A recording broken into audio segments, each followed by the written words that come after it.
హరి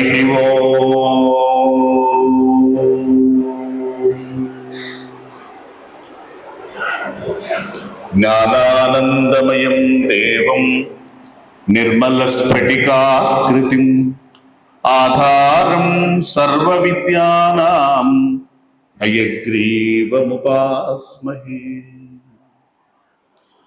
అజ్ఞానతిమిరాంధస్య జ్ఞానాంజనశలాకయా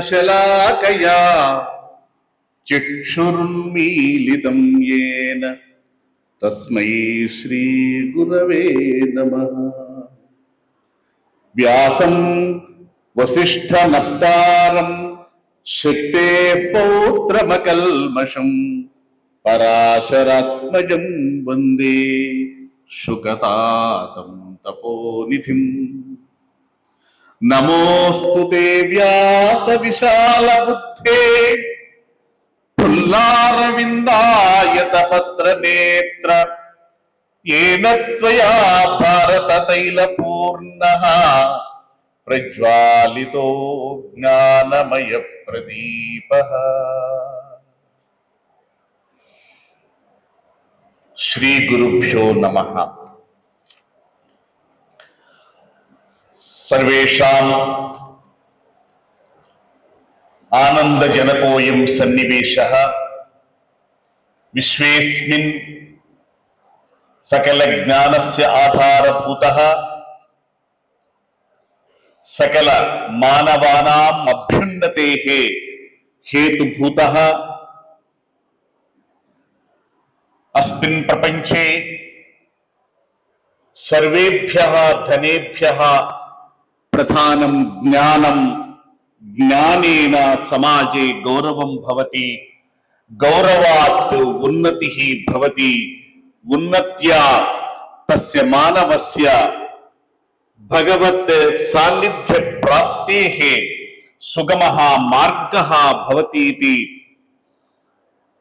యః నిరూపయతి తస్య గురోః ఆరాధనా రూపేణ గురు పూర్ణిమ ఇతి ప్రచలతి అస్మిన్ ప్రపంచే అద్య. పరంతు లోకే గురవః బహవః సంతి, సాధక గురవః సంతి, బాధక గురవః సంతి, సూచకాః గురవః సంతి, ఏవం రూపేణ సర్వత్ర గురవః సంతి. పరంతు అస్మాకం భారతీయానాం, అస్మాకం భారతీయ సంస్కృతేః, అస్మాకం భారతీయ సంప్రదాయస్య, అస్మాకం భారతీయ తత్వచింతనాధారాయాః మూలభూతః ఆధారభూతః ఏకః ఏవ గురుః సః ఏవ భగవాన్ వ్యాసః ఇతి సముద్ఘోషణస్య ఆధారభూతః పర్వదిన రూపః ఏషః సన్నివేశః సమావేశః. మాతృశ్రీ అనసూయా మాతుః సాన్నిధ్యే యః ప్రచాల్యమానః పర్వదిన రూపః ఏషః సమావేశః వ్యాస పూర్ణిమా రూపః భవతాం పురతః అత్ర తిష్టతి. అస్మిన్ సందర్భే సర్వేషాం అపి శుభాకాంక్షాః. గురు పూర్ణిమా సందర్భే గురు పూర్ణిమ వ్యాస భగవతః సంస్మరణ రూపః. తయా సంస్మృత్యా స్ఫూర్తిః భవతి అస్మాకం హృదయేషు. తాదృశీం స్ఫూర్తిం జనయతి ఏషః సమావేశః. తస్మాత్ అస్య సమావేశస్య రూపకర్తారः ये सन्ति अत्र विश्वजननी परिषत् संचालकाः, अध्यक्षः, कार्यदर्शी, कार्यकर्ता एवं रूपेण ये सन्ति महोदयाः, तेभ्यः मम धन्यवादाः, मम शुभाभिनन्दनानि. अपि च आन्ध्रदेशे प्रतिष्ठात्मक संस्कृत कलाशाला मातृश्री संस्कृत कलाशाला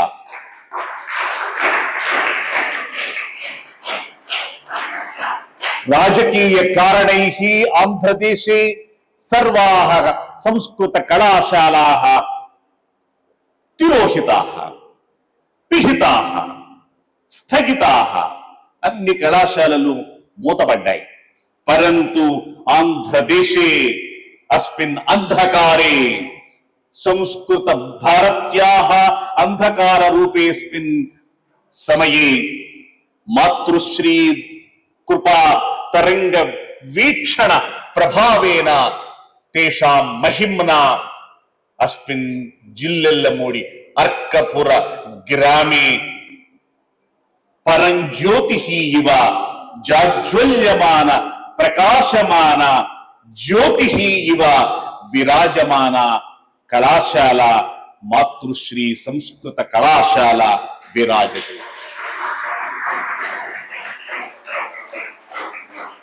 ఏషా అతిశయోక్తిః న భవతి, అహం అతిశయోక్తిం న వదామి.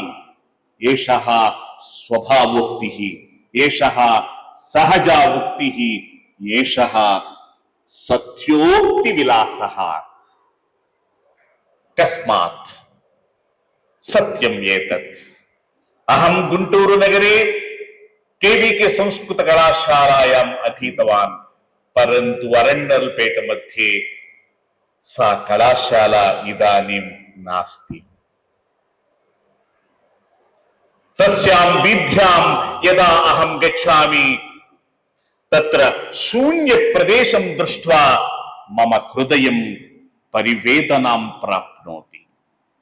అహో అహం అత్రైవ సంస్కృత విద్యాం అధీతవాన్ పరంతు మమ మాతుః అత్ర స్థానం నాస్తి ఇతి. పరంతు మాతృశ్రీ కళాశాలాయాః పూర్వ విద్యార్థినాం ఏషా దుస్థితిః నాస్తి తే ధన్యాః. కుతః మాతృశ్రీ దయయా ఏషా కళాశాల అద్యాపి ఏవం రూపేణ వైభవం అత్ర ప్రాప్నోతి. ఏవం ఏషా కళాశాల సంపూర్ణా భవతి.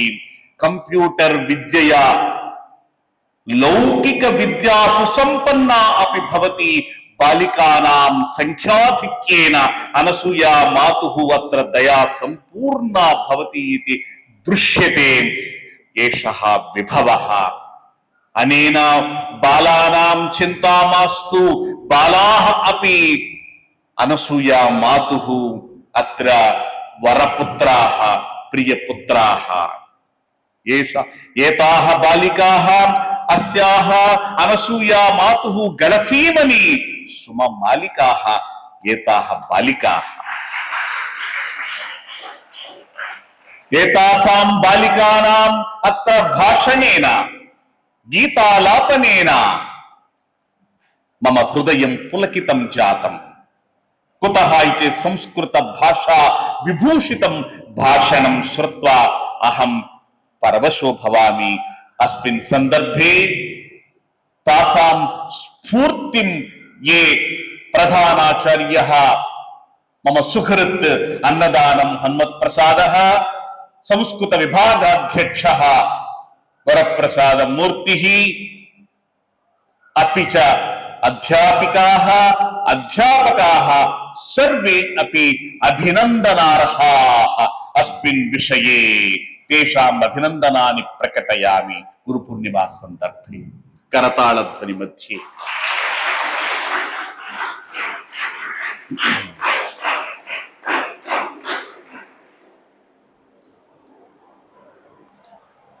చాలా గొప్ప విషయం ఇది. తల్లి ఎదుట మనందరం కూర్చుని ఈ పండగ చేసుకుంటున్నాం. మీరు చాలా అదృష్టవంతులు. నా దురదృష్టాన్ని నేను తలుచుకుని బాధపడుతున్నాను. నేను చదువుకున్న కళాశాల ఈ రోజు నాకు వెళ్ళలేదు. గుంటూరులో గొప్ప కళాశాలలు. ఒక ఏలూరుపాటి అనంతరామయ్య, ఒక బేతోలు రామబ్రహ్మం గారు, సృష్టి సామమూర్తి శాస్త్రి గారు, కోగంటి సీతారామాచార్యులు గారు, ఒకళ్ళేంటి జగత్ ప్రసిద్ధులైన పండితులందరూ మాకు పాఠాలు చెప్పారు. గప్పిటి ఆంజనేయ శాస్త్రి గారు నాకు న్యాయ వైశేషిక దర్శనాలు చెప్పారు. ఈరోజు నా కళాశాల లేదు. కానీ జిల్లెళ్లమూడిలో ఈ మారుమూల గ్రామంలో ఈ కళాశాల సంస్కృత భారతీ వైభవాన్ని చాటి చెబుతూ ఒక గొప్ప దీపంలాగా వెలుగొందుతూ ఉంది.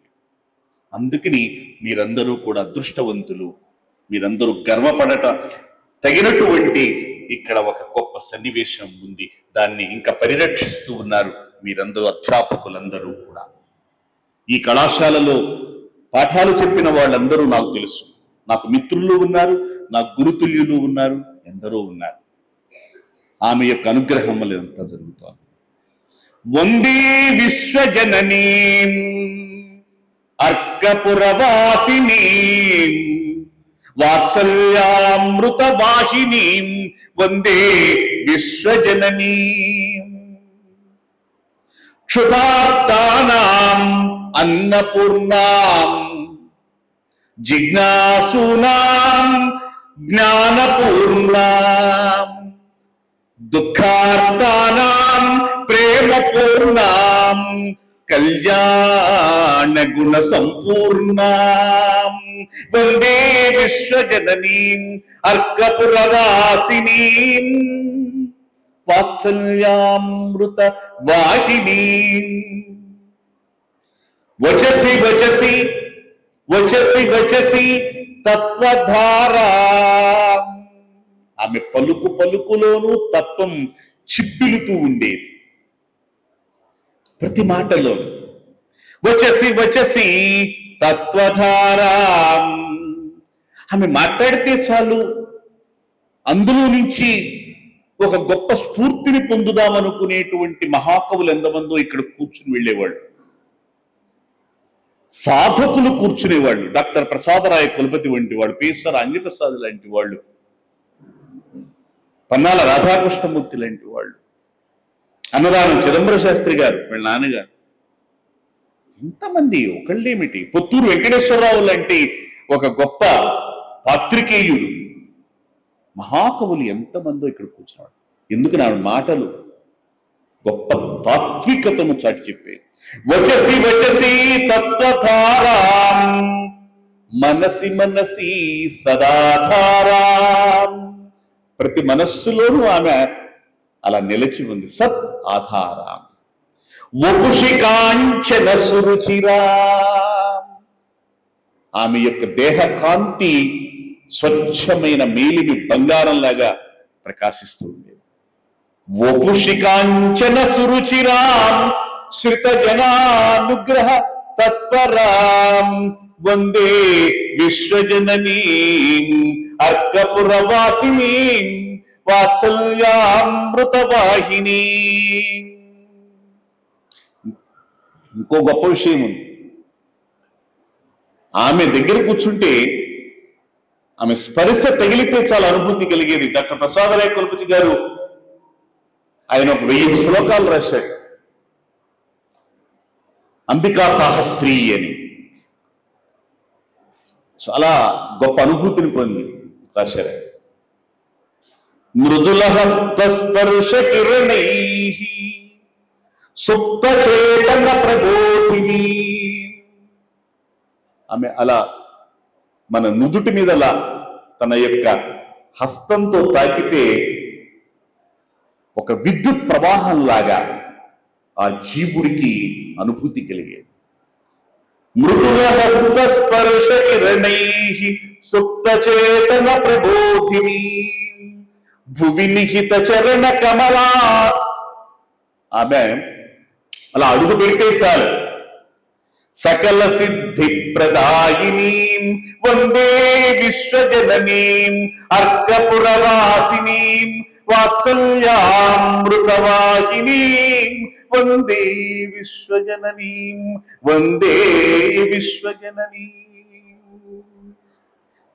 అది ఆమె యొక్క గొప్పతనం.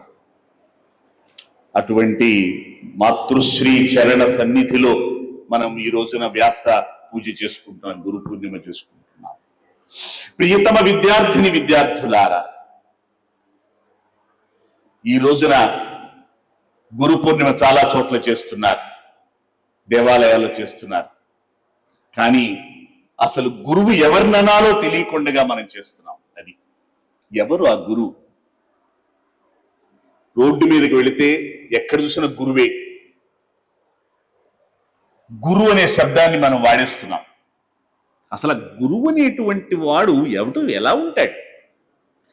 వివేకి, చాతుర్యవాన్, అధ్యాత్మ జ్ఞానవాన్, శుచి, నిర్మలం యస్య భవతి తస్య గురుత్వం విద్యతే అని మనకి శాస్త్రం చెబుతోంది. గురువు అంటే ప్రతివాడు కాదు. గుశబ్ద అంధకార. గు అంటే అంధకారం. ఋషబ్దస్తు తన్నిరోధక.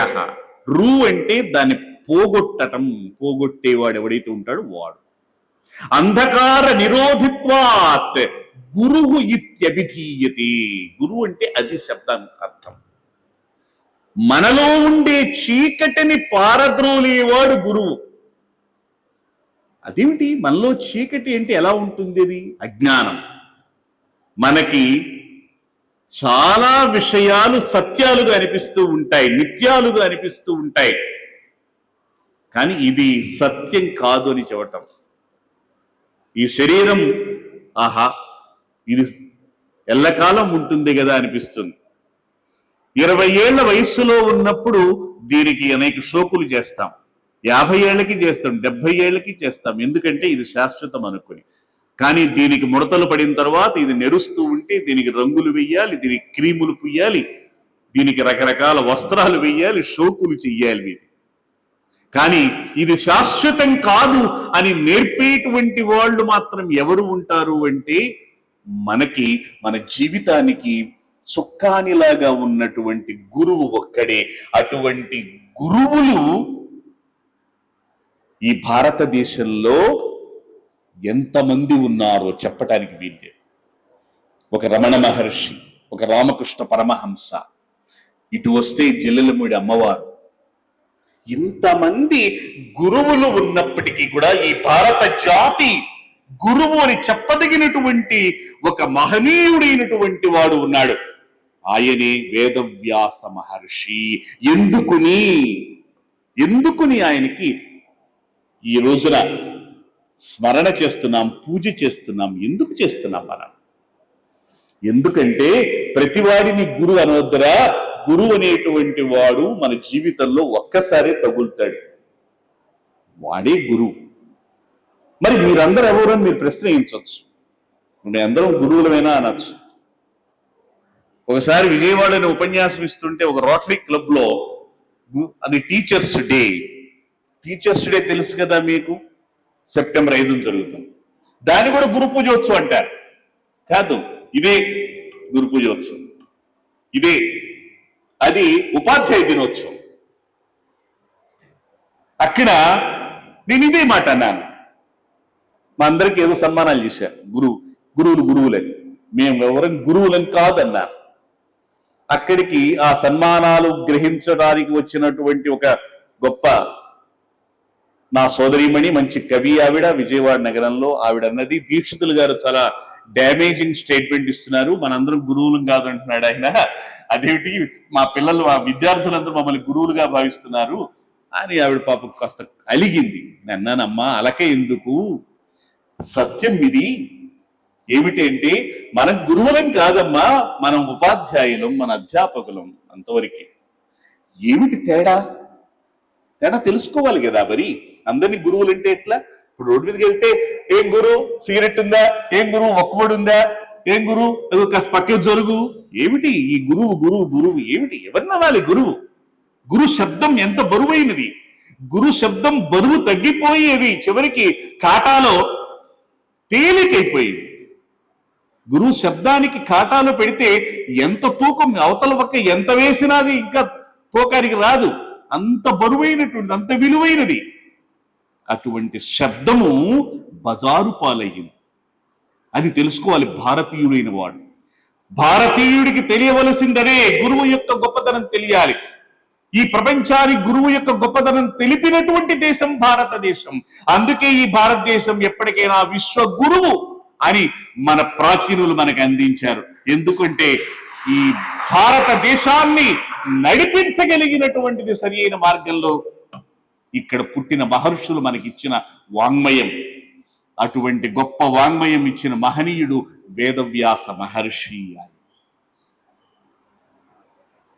ఏమిటి ఆ గొప్పతనం? ఏమిటి అంటే మన జీవితానికి ఏది లక్ష్యం, ఏది ధ్యేయం, ఏది తెలుసుకోవాలి, మనం ఎటు ప్రయాణం చేయాలి. మన జీవితం అంటే తినటము, పడుకోవటము, ఒక ఇల్లు కట్టుకోవటము, లేకపోతే ఒక రాజ్యానికి నాయకుడు కావటము, భోగాలు అనుభవించటము, ఇంతేనా? మనం తెలుసుకోవలసింది ఏముంది? ఈ జీవితానికి, ఈ మానవుడికి, ఈ జీవుడికి, ఈ పయనానికి, ఈ ప్రయాణానికి లక్ష్యం ఏమిటి? డెస్టినేషన్ ఏంటి? మన డెస్టినేషన్ తెలియాలి కదా. మన లక్ష్యం ఎక్కడికి ప్రయాణం అని నేర్పినటువంటి వాడు వేదవ్యాస మహర్షి. 18 పురాణాలు రాశాడు, 1,25,000 శ్లోకాల మహాభారతం రాశాడు, బ్రహ్మసూత్రాలు రచించాడు ఆయన. ఇంత చేసి చివరికి అన్నాడు, దిగులుగా నిలబడి నా 2 చేతులు ఎత్తి నేను మిమ్మల్ని అందరినీ ఒక్కసారి వేడుకుంటున్నాను. ఓ మానవులారా, జనన మరణాలను చూస్తున్నారు, ఈ ప్రపంచంలో జరుగుతున్నటువంటి ఈ వింతలన్నీ చూస్తున్నారు, అయినా కూడా మీరు ఇంకా మోక్షం గురించి ఆలోచించటం లేదు, మీ గురించి మీరు ఆలోచించటం లేదు. నేను అందుకే మిమ్మల్ని అందరినీ ఒక్కటే వేడుకుంటున్నాను, ఏది శాశ్వతమో, ఏది సత్యమో, ఏది నిత్యమైనది ఉందో అటువంటి దాని గురించి ఆలోచించండి, మీ గురించి అదే నాకు దిగులు అని వేదవ్యాస మహర్షి 2 చేతులు పైకెత్తి తన వేదనను తెలియజేసినటువంటి మహనీయుడు. ఈ ప్రపంచానికి ఉద్గతి కలగాలని, ఉన్నతి కలగాలి అని కోరుకున్నటువంటి వాడు. అందుకే ఆయన విశ్వ గురువు అన్నమాట. అందుకే ఈ రోజున గురు పూర్ణిమ, వ్యాస పూర్ణిమగా చేసుకుంటున్నాం మనం. అది ఆయన గొప్పతనం. ఈ ప్రపంచంలో ఇంత సాహిత్యాన్ని సృష్టించిన వాడు ఎవడు లేడు. మేమందరం ఉపాధ్యాయులు ఎందుకయ్యాం? పక్కన కూర్చుని దిద్దిస్తాం. ఉప అధ్యాయుడు, ప్రైమరీ స్కూల్లో ఉండే టీచర్ ఉపాధ్యాయుడు. పక్కన కూర్చోవాలి. ఉప సమీపే అధ్యాయ అంటే అధ్యాపయతి. ఆ తర్వాత కొంచెం పెరిగామనుకోండి, అధ్యాపకుడు, లెక్చరర్. కాస్త దూరంగా ఉండి పాఠం చదువుతాడు, మీ పక్కన కూర్చోడాయన. మీ పక్కన కూర్చుంటే మళ్ళీ ఇబ్బంది. ఇంకా పెరుగుతాం మనం, యూనివర్సిటీ లెవెల్కి వెళ్తాం. ఆ విశ్వవిద్యాలయంలోకి వెళ్ళిన తర్వాత అక్కడ మనకి ఆయన పాఠం చెబుతాడు, కానీ దగ్గర కూర్చోడు. పాఠం చెప్పినా కూడా మీకు కావలసినటువంటి ఆచారాలను మాత్రమే, traditions of science or culture, మన సంస్కృతికి, మన శాస్త్రాల యొక్క సంప్రదాయాలు, ఆచారాలు మాత్రం చెబుతాడు ఆచార్యుడు, ప్రొఫెసర్. అది ఇవన్నీ కూడా భారతదేశంలో మా అందరికీ ఇచ్చినటువంటి టైటిల్స్. గురువు అని మాత్రం ఎవరు ఇవ్వాల, మేమెవరం గురువులం కాదు. మరి గురువు ఎవడు అంటే వీళ్ళందరికీ అతీతంగా ఉండేటువంటి వాడు గురువు. అదే వేదవ్యాసుడు లాంటి వాడు. అది తెలుసుకోవాలి. గురు శబ్దానికి ఉన్నటువంటి గౌరవం ఏంటో తెలియాలి. అప్పుడు మనకి గురు పూర్ణిమ అంటే ఎందుకు చేస్తున్నామో, వ్యాసుడు ఎందుకు ఈ గురు పూర్ణిమ రోజు పూజ అందుకుంటున్నాడో మనకి అర్థమవుతుంది అన్నమాట. అధ్యాత్మ జ్ఞానవాన్, ఒక ఆధ్యాత్మికత నేర్పాలి. వివేకానందుడు ఒక మాట అన్నాడు. ఏమిటి అంటే, నాకు ప్రెసిడెన్సీ కాలేజీలో నేను చదువుకున్నాను, నాకు పాఠాలు చెప్పిన సైకాలజీ, ఫిలాసఫీ, వీటన్నింటికి చెప్పినటువంటి వాళ్ళు ఉన్నారు, వాళ్ళందరూ కూడా ఉపాధ్యాయులు, టీచర్స్, ప్రొఫెసర్స్. కానీ నాకు గురువు ఒక్కడే, ఆయనే. ఎవరు చెప్పండి? వివేకానందుడి గురువు ఎవరు? రామకృష్ణ పరమహంస. ఆయన ఎందుకంటే ఒకరోజు ఆయన క్లాసులో పాఠం వింటున్నాడు. ప్రెసిడెన్సీ కాలేజీలో చదివాడు ఆయన. పాఠం చెప్పేటుంటే ఆయన ఒక ఆంగ్లేయుడు, ప్రొఫెసర్. ఆయన సైకాలజీ, ఫిలాసఫీ చదువుతాడు ఆయన. అప్పుడు వివేకానందుడు ఉత్కంఠతో అడిగాడు ఆయన్ని, అయ్యా మీరు ఫిలాసఫీ చదువుతున్నారు, బాగుంది, దేవుడు అంటున్నారు, బ్రహ్మ అంటున్నారు, ఇవన్నీ బాగానే ఉంది, అసలు దేవుడు ఎలా ఉంటాడు మీరు చూశారా, లేదా ఎట్లా ఉంటాడో మీరు చెబుతారా అని అడిగాడు. అబ్బాయి నాకు తెలియదయ్యా, నేను ఉన్న పాఠం చదువుతున్నా అన్నాడు. ఎందుకని? మేమందరము సిలబస్ కంప్లీట్ చేస్తాం అంతే. ఇప్పుడు వేరే పాఠం చదివితే సిలబస్ కంప్లీట్ చేస్తాం. అంతే కదా. మీకు సంవత్సర కాలంలో మీకున్న టెక్స్ట్ బుక్ మేము పూర్తి చేయాలి. అంతేగాని సంవత్సర కాలం పాటు నేను బ్రహ్మ పదార్థం గురించి చెబుతానంటే మీరు పరీక్ష ఏం రాస్తారు? ఇంకా మీ పాఠాలన్నీ పూర్తి కావాలి కదా, క్వశ్చన్స్ ఆన్సర్స్ చెప్పాలి కదా కదా. కాబట్టి మేము ఎంతవరకు అంటే సిలబస్, పాఠ్య ప్రణాళికలు మాత్రమే. కానీ గురువు అలా చెయ్యడు, మన జీవితానికి కావలసింది చెబుతాడు. అదే జరిగింది. వివేకానందుడు ఆ ప్రొఫెసర్ని అడిగిన దానికి సమాధానం దొరక్కపోతే మరి నాకెవరు చెబుతారు దీనికి సమాధానం అడిగాడు. కలకత్తాలో దూరంగా ఒక చోట గుడి ఉంది, కాళికాలయం, దక్షిణేశ్వరం అని ఉంది.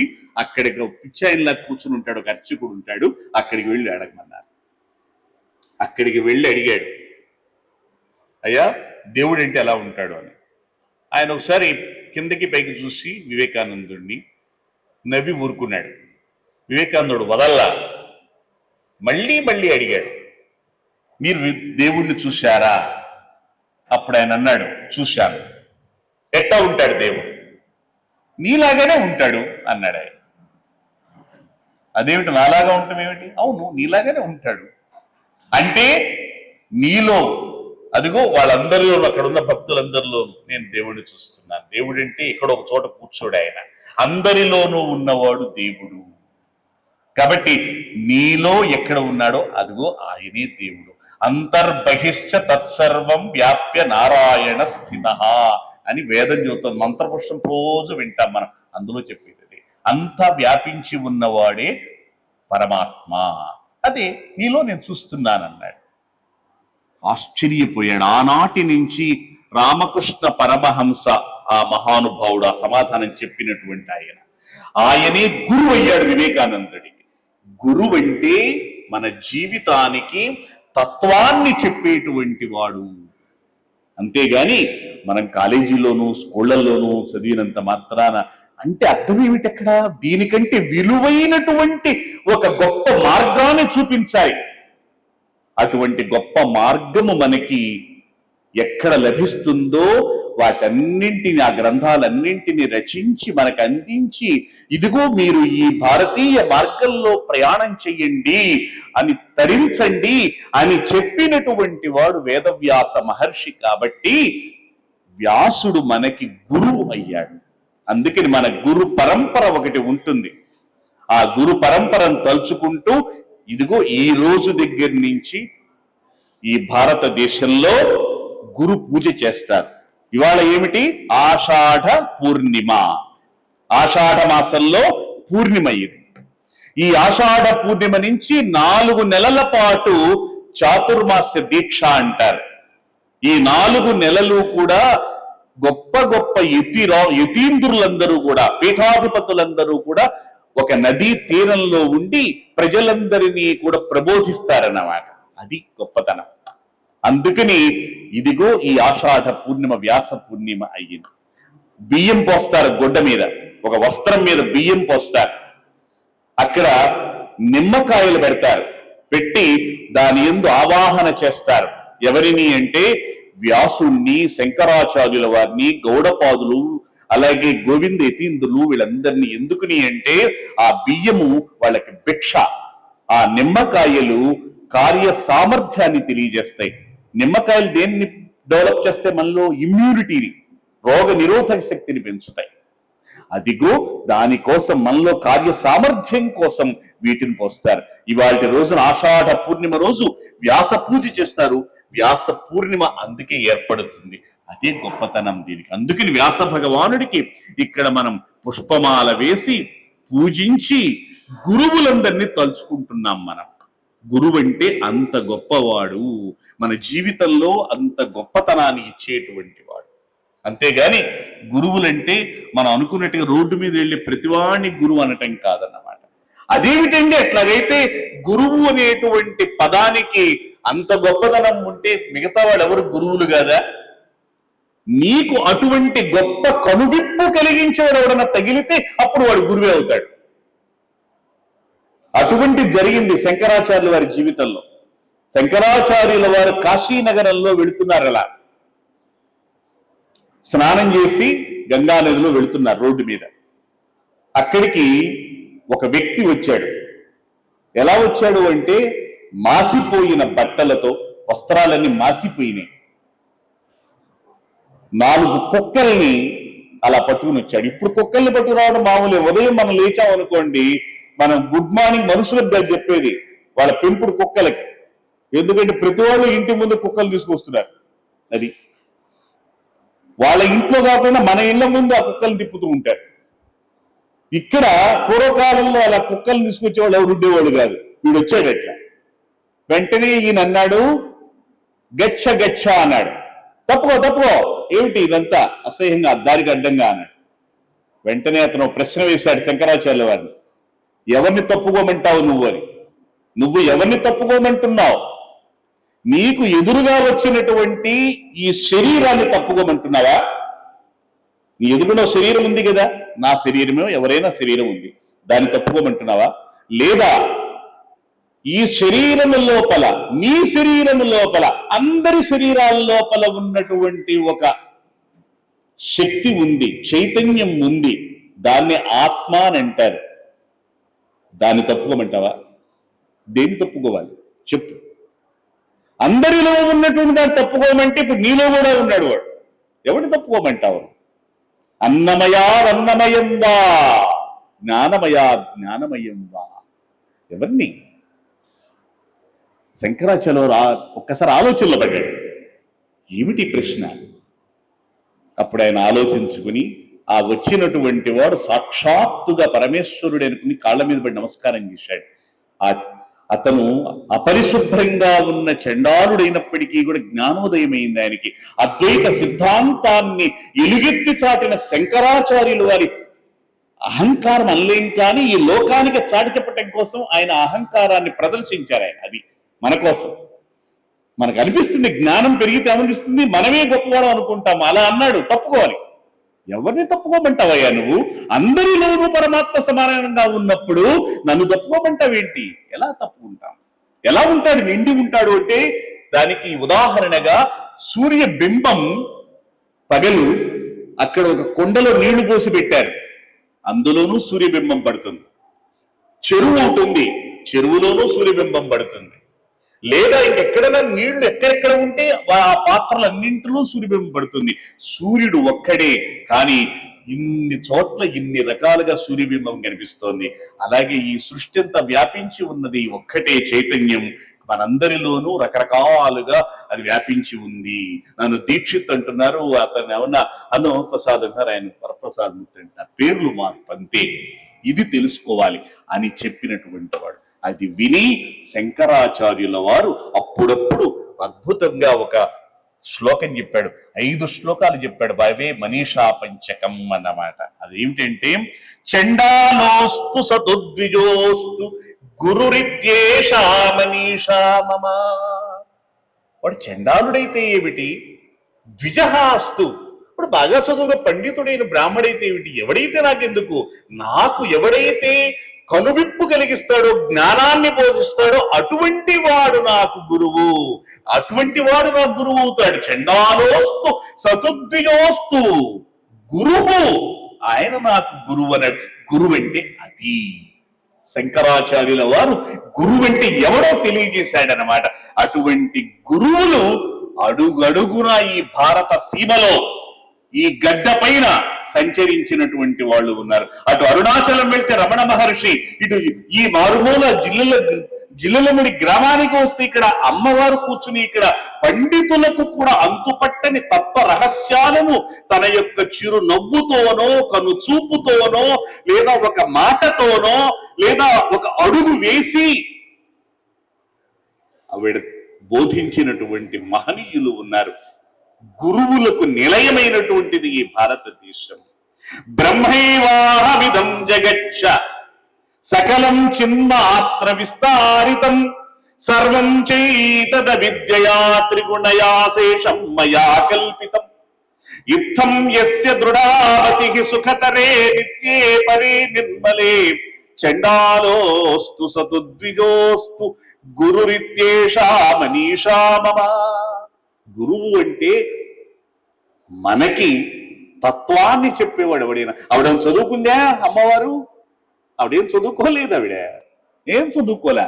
కానీ ఎంతమంది మహాపండితులకు కూడా చిక్కు సమస్యలుగా ఉన్న తత్వాలను ఆమె అలా ఒక్క మాటలో చెప్పేసింది ఆవిడ. రమణ మహర్షి మాట్లాడేవాడా? లేదు. మౌన వ్యాఖ్య ప్రకటిత పరబ్రహ్మతత్వం యువానం, ఎప్పుడు మౌనంగానే ఉండేవాడు. ఒకసారి ఇంగ్లాండ్ నుంచి పాల్ బ్లంటన్ అనేటువంటి ఒక గొప్ప రీసెర్చర్ వచ్చాడు, పరిశోధకుడు ఆయన. మన భారతదేశంలో, అమెరికాలో మొదలైన దేశాల్లో ఒక విభాగం, ఒక డిపార్ట్మెంట్ ఉంటుంది, దాని ఇండోలజీ అంటారు.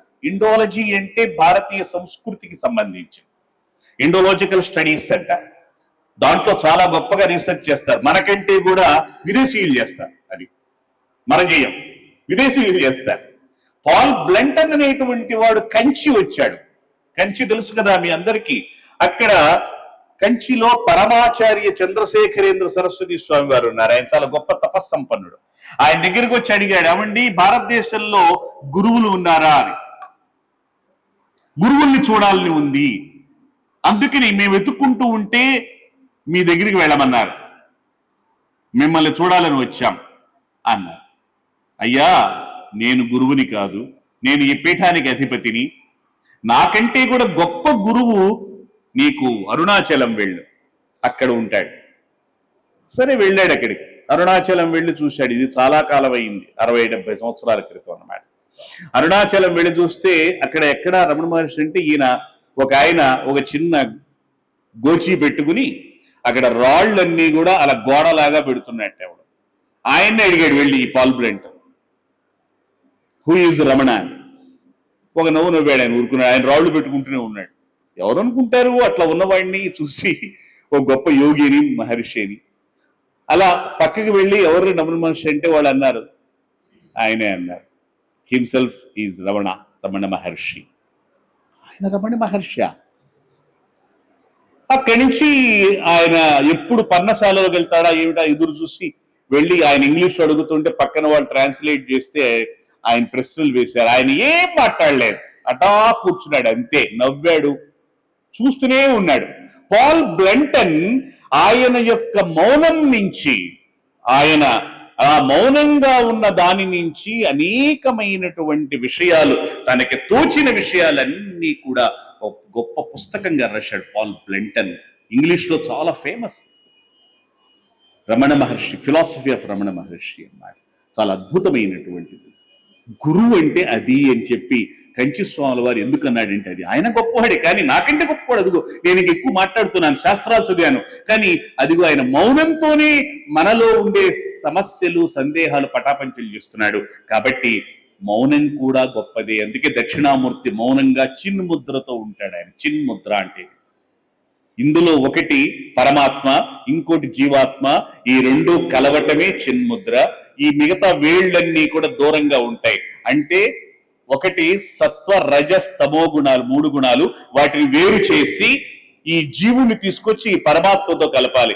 ఈ 3 గుణాలు ఎప్పుడు వేరవుతాయో అప్పుడు ఈ జీవుడు పరమాత్మకు దగ్గర అవుతాడు. అదే చిన్ముద్ర. ఆయన మాట్లాడలేదు, కూర్చున్నాడు అంతే పరమశివుడు. అదే గొప్ప గురుత్వం అయ్యింది ఋషులందరికీ. దక్షిణామూర్తి అంటే అదే దక్షిణామూర్తి తత్వం. ఇటువంటి అద్భుతమైన రహస్యాలు ఎన్నో భారతీయ తత్వ చింతనలో ఉన్నాయి. వీటన్నింటినీ కూడా తన అసంఖ్యాకమైనటువంటి గ్రంథాలలో, అంటే మహాభారతం ద్వారా, అలాగే 18 పురాణాల ద్వారా, అందులో ఉన్నటువంటి గొప్పదైన భాగవతం పురాణం, దేవీ భాగవతం, ఇవి కాకుండా బ్రహ్మసూత్రాల నుంచి, ఒక్క మహాభారతంలో కౌరవుల పాండవుల కథలు మాత్రమే కాదు, 500 ఉపాఖ్యానాలు ఉన్నాయి. 500 స్టోరీస్. సంబంధం లేదా ఆ కథకి దానికి, ఆ మధ్యలో తీసుకొచ్చి పెట్టేశాడు ఆయన. దేనికంటే మనకి తెలియటం కోసం. ఆ కథలు ధర్మాన్ని బోధిస్తాయి. ధర్మం అంటే ఏమిటో బోధించేటువంటిదే మహాభారతం. ధర్మం యొక్క నిధి అది. అటువంటి మహాభారతంలోని భగవద్గీతను ఆయన అందించాడు. ప్రపంచంలో బైబిల్తో సమానంగా ట్రాన్స్లేషన్స్, అనువాదాలు వచ్చిన ఏకైక గ్రంథం ఏమిటంటే అది భగవద్గీత. ఆ భగవద్గీత సృష్టికర్త వేదవ్యాస మహర్షి. అటువంటి వేదవ్యాస మహర్షి మన జాతికి ఒక మార్గాన్ని చూపించాడు, ధర్మ మార్గాన్ని చూపించాడు, తత్వ మార్గాన్ని చూపించాడు. అందుకే ఆయన గురువు అయ్యాడు. అందుకని ఆయన మన గురువుగా భావించి ఈ రోజున మనం పూజిస్తూ ఉన్నాం. నా ప్రసంగాన్ని చివరగా ఒక్క అంశంతో 2 నిమిషాలతో ముగిస్తాను. అదేమిటి అంటే, ధర్మం అనే దాన్ని అత్యంత సూక్ష్మంగా అందించినటువంటి మహనీయుడు ఆయన. మనకి భారతదేశంలో ఇండోర్ ఎక్కడుంది? ఇండోర్ ఏ రాష్ట్రంలో ఉంది? ఇండోర్ చెప్పు. మహారాష్ట్ర కాదు, ఇంకా మధ్యప్రదేశ్. మధ్యప్రదేశ్లో ఇండోర్ అనేటువంటి నగరం ఉంది. ఆ ఇండోర్ కి మహారాణి ఉంది. ఆవిడ పేరు అహల్యాబాయి హోల్కర్. ఆవిడ మహారాణి. ఇండోర్ వెళ్తే మీరు ఎప్పుడైనా అక్కడ కోట చూడండి. కోట ఉంటుంది, చాలా బాగుంటుంది. దాన్ని అంటే ఆమె ఒక్కతే, అంటే భర్త పోతే మహారాజు, ఆవిడే పరిపాలన చేసింది. చాలా అద్భుతమైన పరిపాలన, అడ్మినిస్ట్రేటర్ ఆవిడ. ఇండోర్ ఒక పల్లెటూరు లాగా ఉంటే ఈ రోజు మనం చూస్తే ఆశ్చర్యపోతాం. ఒక మహానగరం, అది క్లీన్ సిటీ అన్నమాట. భారతదేశంలో దానికి మంచి అవార్డ్స్ వచ్చినాయి క్లీన్ సిటీగా. ఆవిడ ఒక అలవాటు ఉంది ఆవిడకి, ఏమిటంటే ప్రతిరోజు ఒక పురాణం వింటుంది, ఒక పండితుడిని పిలిపించి వింటుంది. అలా ఒక రోజు భగవద్గీత వినిపించమంది. ఆయన ప్రారంభించాడు. భగవద్గీత ఎందులో ఉంది? మహాభారతంలో ఉంది. మహాభారతంలో ఉన్నటువంటి ఒక భాగం భగవద్గీత. అందులో 700 శ్లోకాలు పైన ఉన్నాయి. అందులో మొదటి శ్లోకాన్ని ఆ పండితుడు చదివాడు. ఆవిడ కళ్ళు మూసుకుని వింటోంది. ఆయన చెప్పేది ప్రారంభమైంది ఆ రోజు మొదటి శ్లోకంతో. ధర్మక్షేత్రే కురుక్షేత్రే సమవేతాయుయుత్సవః మామకాః పాండవాశ్చైవ కిమకుర్వత సంజయ. అది మొదటి శ్లోకం. అందులో సంజయుడు అనేటువంటి ఒక అతన్ని ధృతరాష్ట్రుడు అడుగుతున్నాడు. ఏమని అంటే, ఈ సంజయుడు ఎవడు అంటే ధృతరాష్ట్రుడికి బంధువు.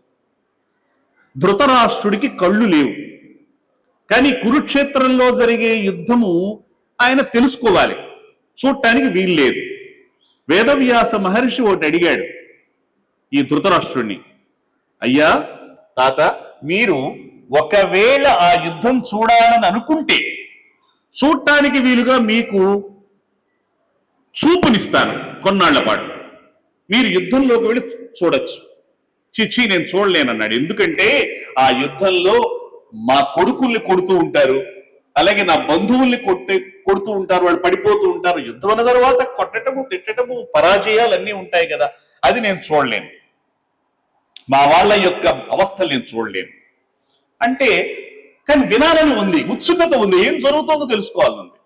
అప్పుడు వేదవ్యాస మహర్షి అన్నాడు, మీకు ఎప్పటికప్పుడు లైవ్ ఇస్తూ ఉంటాడు. ఇప్పుడు ఈ లైవ్ వెళ్తుంది చూసారా మనకి, అట్లా లైవ్ వెళ్తూ ఉంటుంది. ఆ లైవ్ ప్రోగ్రామ్ ఇవ్వటానికి వీలుగా సంజయుడు అనేటువంటి ఈయనకున్నాడు. ఈయన యుద్ధరంగంలో ఉండి అన్ని తెలుసుకుని రికార్డు చేసుకుని మీకు చెబుతాడు. అతనికి అంత పెద్ద విశాలమైన కురుక్షేత్రంలో వెళ్ళి చూడలేకపోవచ్చు ఏం జరుగుతోందో నుంచున్న చోటు నుంచి. కానీ ఆయన ఇచ్చిన దివ్య దృష్టి వల్ల, దూరదృష్టి వల్ల, టెలివిజన్ అన్నమాట, మొత్తం అన్ని చూడగలుగుతాడు. అలా సంజయుడు అన్ని చూశాడు. 18 రోజులు మొత్తం యుద్ధం జరిగితే 10 రోజులు యుద్ధం అయిపోయే సమయానికి భీష్మాచార్యుడు తనంతట తానే నేల కొరిగాడు. ఆయన ఎప్పుడు అనుకుంటే అప్పుడు మరణిస్తాడు. నేల కొరిగాడు యుద్ధంలో. ఆయన నేల మీద పడిపోకుండా అర్జునుడు బాణాలతో అంపశయ్య అంటే ఒక చక్కటి బాణాలతో బెడ్ తయారు చేశాడు. కుర్లాన్ బెడ్ లాగా మంచి బెడ్ అన్నమాట. దాని మీద ఆయన కంఫర్టబుల్ గా ఉన్నాడు. మనకైతే కంఫర్ట్ ఉండదు, కానీ ఆయన మహానుభావుడు కాబట్టి బాణాల మీద, ఆ ములుకుల మీద కూడా ఆయన ఉన్నాడు. ఈ మధ్య ఆక్యుపంక్చర్ అని కొత్తగా వస్తుంది, అవి సూదులు గుచ్చుతారు, అది ఆరోగ్యానికి మంచిది. భీష్మాచార్యుడు కూడా చక్కగా ఆరోగ్యంగా ఉంటుంది అనుకున్నాడు, ఏమో దాని మీద అలా ఉన్నాడు. మహానుభావుడు కాబట్టి, ఇంద్రియ నిగ్రహం కలిగినటువంటి వాడు కాబట్టి ఉన్నాడు. ఇదంతా అయిపోయిన తర్వాత కాస్త ఇంటర్వెల్ వచ్చినప్పుడు సంజయుడికి వెంటనే ఆయన ధృతరాష్ట్ర దగ్గరికి వచ్చి చెప్పాడు, ఇదిగో ఇది అని. ఏమిటి అంటే, నేను యుద్ధం చూశాను అని. అప్పుడు ధృతరాష్ట్రుడు అడిగాడు ఏమనంటే, ధర్మక్షేత్రే కురుక్షేత్రే, ధర్మానికి భూమి అయినటువంటి ఈ కురుక్షేత్రంలో సమవేత యుత్సవ, అందరూ కూడా యుద్ధం చేయాలనుకున్న ప్రతి రాజు వచ్చాడు ఇక్కడికి. భారతదేశమే కాదు, చుట్టుపక్కల ఉన్న రాజ్యాల వాడు కూడా వచ్చేసారు. అసలు అప్పుడు ఉన్నటువంటి ప్రపంచంలో రాజులందరూ ఆ యుద్ధంలో పార్టిసిపేట్ చేశారు. అసలు సగం ప్రక్షాళనం చేయటానికే కృష్ణ భగవానుడు ఆ యుద్ధాన్ని పెట్టాడు. వచ్చారు, అందులో మామకాహ, నా వాళ్ళు ఉన్నారు, పాండవాహ, పాండవులు ఉన్నారు, ఇరుపక్షాలు ఉన్నాయి. కిం అకుర్వత, వీళ్ళందరూ ఏం చేశారు యుద్ధంలో తెలుసుకోవాలని ఉంది అన్నాడు. ఈ శ్లోకానికి అర్థం అది. ఇక్కడ ఆవిడ కళ్ళు మూసులను వింటూ ఒక్క క్షణం ఆవిడ కళ్ళు తెరిచి, అయ్యా పండిట్జీ మీరు ఇక ఆపండి అంది. అదేమిటమ్మా, రెండో శ్లోకం కూడా చెప్పాలి కదా? అక్కర్లేదండి, చాలు, ఈ శ్లోకం చాలు, ఈ ఒక్క శ్లోకం చాలు నాకు. ఎందుకుని అంటే భగవద్గీత సారం మొత్తం, అంతేకాదు సమస్తమైన భారతీయ తత్వచింతన సారం, గ్రంథాల యొక్క ఎసెన్స్ అంతా కూడా, సారాంశం అంతా కూడా ఈ శ్లోకంలోనే ఉంది. ఇంకా నేను వినవలసిన అవసరం లేదు అని. అదేమిటి ఆవిడంది, వాడు ఎంత విదుషీమనో చూడండి, గొప్ప స్కాలర్ ఆవిడ. ఏమీ లేదు, ఇందులో నాకు అనిపించింది ఏంటంటే, ధర్మక్షేత్రే కురుక్షేత్రే, దాన్ని ఆ పదాలను విడగొట్టి ఒక చక్కటి అర్థాన్ని చెప్పుకోవచ్చు. అదేమిటంటే, ధర్మ విడది, క్షేత్రే విడది, కురు విడది, క్షేత్రే విడది. క్షేత్రే అక్కడ అవతల ఉన్న క్షేత్రే రెండింటిని ఒక చోట చేర్చు, క్షేత్రే క్షేత్రే. ధర్మ అనే దాన్ని ద్వితీయ విభక్తికి ధర్మం, కురు మొత్తం ఒక వాక్యం అయ్యింది. ఏమిటి అంటే, క్షేత్రే క్షేత్రే ధర్మం కురు. ధర్మాన్ని బాగా ఆచరిస్తోంది ఈ అమ్మాయి. విను విను, క్షేత్రే క్షేత్రే ధర్మం కురు అన్నది. అదేమిటి ఆశ్చర్యపోయి చూస్తున్నాడు పండిట్జీ. ఏమిటంటే, క్షేత్రమునందు అంటే నువ్వు ఎక్కడికి వెళితే అక్కడ. క్షేత్రం అంటే భూమి, స్థలం. నువ్వు ఏ స్థలానికి వెళితే అక్కడ. పాఠశాలకు వెళ్ళు, కార్యాలయానికి వెళ్ళు, ఇంట్లో ఉండు, లేకపోతే ఎక్కడన్నా వేరే ప్రదేశాలకు వెళ్ళు, ఎక్కడికి వెళ్ళినా సరే ధర్మం కురు, ధర్మము చెయ్యి, ధర్మాన్ని ఆచరించు. ఇంతకంటే మించింది ఏముంది? మనం ఎక్కడికి వెళ్ళినా ధర్మాన్ని ఆచరించడమే. ఏ అవస్థలో ఉన్నా, ఏ స్థలంలో ఉన్నా, మనం ఎక్కడికి వెళ్ళినా కూడా ధర్మాన్ని ఆచరించడమే భగవద్గీత యొక్క సారాంశం. ఇంతకంటే ఏం వినాలి ఇంకా? అంతేకాదు, క్షేత్రే క్షేత్రే, క్షేత్రం అంటే ఈ శరీరం, క్షేత్రం అంటారు దీన్ని, శరీరం. కాబట్టి క్షేత్రే క్షేత్రే, మనము ఏ దేహాన్ని ధరించినా, అంటే ఎన్ని జన్మలైనా ఎత్తనేయండి, మానవుడుగా ఈ శరీరాన్ని ధరించాం, వచ్చే జన్మలో ఇంకో శరీరం ధరిస్తాం, మనం చెప్పలేం కదా. అట్లా మనం ఏ జన్మ ఎత్తినా, ఏ శరీరాన్ని ధరించినా కూడా ధర్మాన్ని ఆచరించాలి. ఇంతకంటే మించినది లేదు కదా అని భగవద్గీత మొదటి శ్లోకంలోనే ఆ మహానుభావురాలు అహల్యాబాయి హోల్కర్ గ్రహించింది. ఆమె చాలా గొప్పది, ఎన్నో దేవాలయాలు ఉద్ధరించింది ఆవిడ.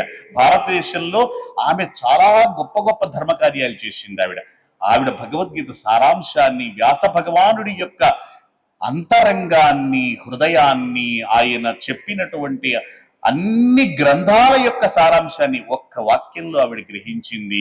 అది గ్రహిస్తే చాలు, మన జీవితం ధన్యమవుతుంది.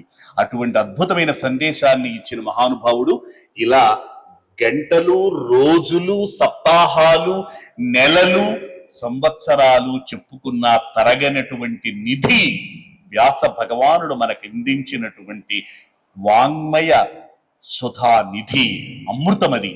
దాని నుంచి మనం ఎంతైనా స్వీకరించవచ్చు. కానీ నాకు ఇచ్చిన సమయం చాలా తక్కువ. దీనికే నేను ఎంతో ఉబ్బిపోతున్నాను, ఎంతో ఆనందిస్తున్నాను, పరవశించిపోతూ ఉన్నాను. ఇంతకంటే ఏం కావాలి? ఇక్కడ మానవుడికి కావలసింది గురువు యొక్క కృప. చక్కగా గురుపాదుకా స్తోత్రాన్ని ఎంత అద్భుతంగా చదివారమ్మా మీరందరూ. మా వరప్రసాద్ మూర్తి నేతృత్వంలో, హనుమత్ ప్రసాద్ సూచనతోనూ, అధ్యాపకులందరి యొక్క శిక్షణతో మీరు చక్కగా చదివారు. చాలా ఆనందాన్ని కలిగించేటువంటి ఒక సంప్రదాయంతో ఈ రోజున మీరు చేసుకున్న ఈ వేడుక అందరికీ ఆదర్శప్రాయంగా నిలిచింది. గురువు యొక్క పాద పద్మముల యందు మనస్సు నిలపకపోతే ఎందుకు?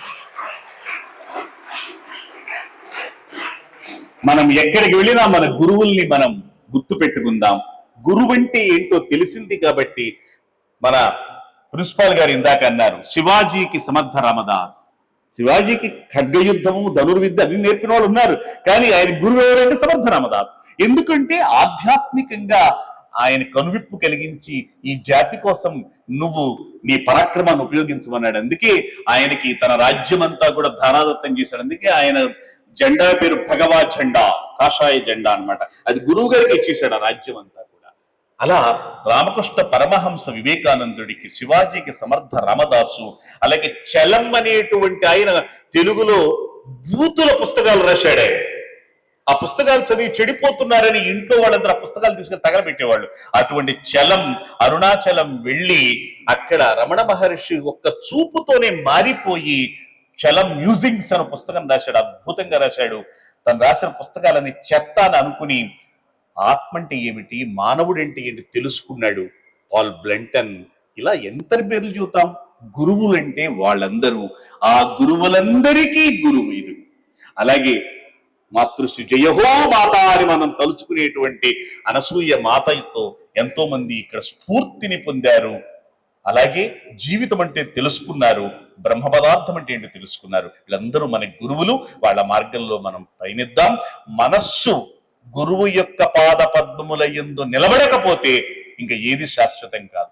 శరీరం స్వరూపం తథావా కలత్రం యశశ్చారు చిత్రం ధనం మేరుతుల్యం మనశ్చిన్న లగ్నం గురోరంఘ్రి పద్మీ తతఃకిం తతఃకిం తతఃకిం తతఃకిం. శంకరాచార్యుల వారు చెప్పినటువంటి అన్నమాట.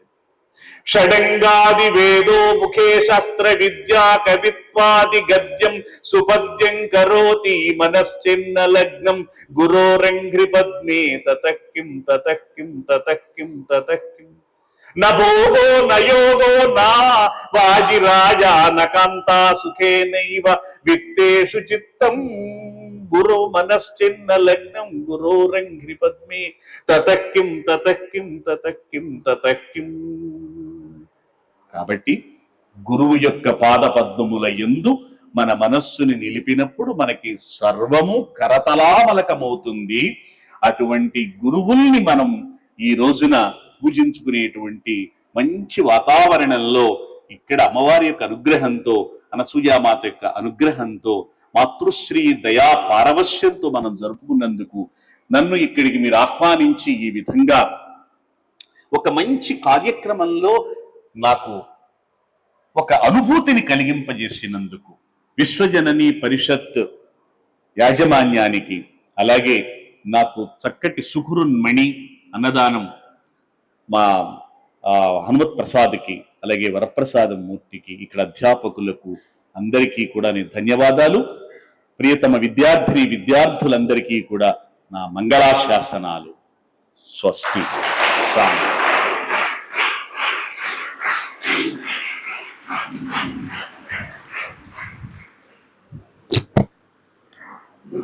ధన్యవాదాలు మహోదయ.